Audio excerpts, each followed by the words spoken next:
Hey everyone, this is Father Ryan, and this is the second video in a series about the case for Jesus, based upon the research and writings of Dr. Brant Petrie in his book, The Case for Jesus. And so in this video, we're just going to look at whether the Gospels were originally kind of anonymous writings that circulated around the Roman Empire until finally the titles Matthew, Mark, Luke, and John were added at a later date. That's what many people claim. How do we know what we know about Jesus is the main question. Do the Gospels really go back to the people who we know as Matthew, Mark, Luke, and John? And of course, the simple answer that many people have when we say, well, how do you know what we know about Jesus, is that you open up the Gospels and you look at them and you read them. But in the last century, many people have kind of made that claim doubtful, they say, because they claim that the Gospels weren't originally written by Matthew, Mark, Luke, and John, but only attributed to them later to kind of give those writings apostolic authority. So people will claim that the original writings were anonymous and kind of circulated around and were copied and recopied and kind of added to until Jesus kind of took on this elevated status of divine status, and all those claims of his divinity were added at a later date. So let's look at the evidence. And first, the fact is that we have lots and lots of copies of very early fragments, and even on papyrus, of the earliest copies of the Gospels.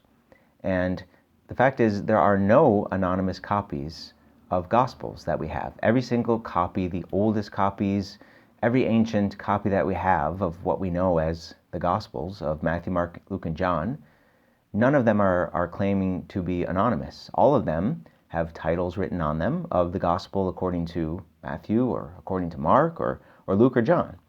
So no anonymous copies even exist. You can see on the chart on this page that I have attached right under this video, these are all the ancient manuscripts that we have of the original writings that we call the Gospels. And every single one of them is attributed to one of the four Gospel writers that we know.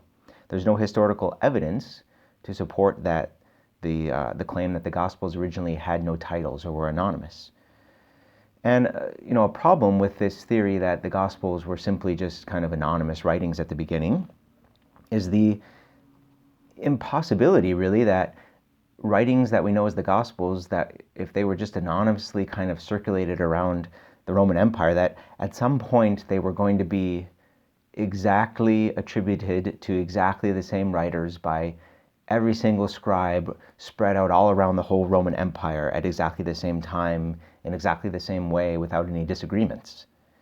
And not just for one Gospel, but for all four Gospels. So if the Gospels were originally just anonymous and kind of copied by hand and recopied and circulated around and then copied again and recopied it and circulated around for decades, and this happened not just for one, but for two and for three and for four Gospels, and then at some point around the 2nd century, the people claim that they were attributed then to Matthew, Mark, Luke, and John. But that means every single copy around the whole Roman Empire would have had to have been attributed in the same way, not just once or twice or three, but four times by scribes. How would they communicate with each other? How would they know which copy was going to be attributed to which Gospel writer? How would they have supposedly added these titles to the books in exactly the same way? It seems very impossible, incredible.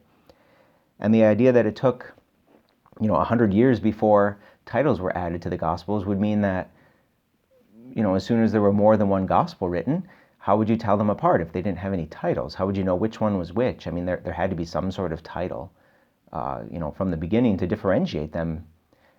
Luke in his Gospel says there were multiple accounts of Jesus' life and sayings by the time he even wrote his Gospel. And so how would you differentiate them? And what we actually do find is that there are no anonymous copies. We don't have any copies that say anonymous or that aren't titled. Every single ancient copy, and the most ancient ones we have, are all attributed from the beginning to Matthew, Mark, Luke, or John. And in fact, one of the New Testament letters, the letter to the Hebrews, actually is anonymous.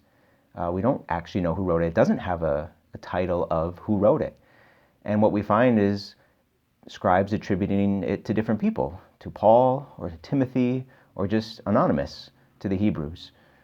And so what we actually find in a real anonymous letter is that it's attributed to different people by different scribes at different times. But we don't find that with the Gospels. We find them always, and from the most ancient sources, attributed to Matthew, Mark, Luke, and John. And so in our next video, we'll look just at exactly who Matthew, Mark, Luke, and John are.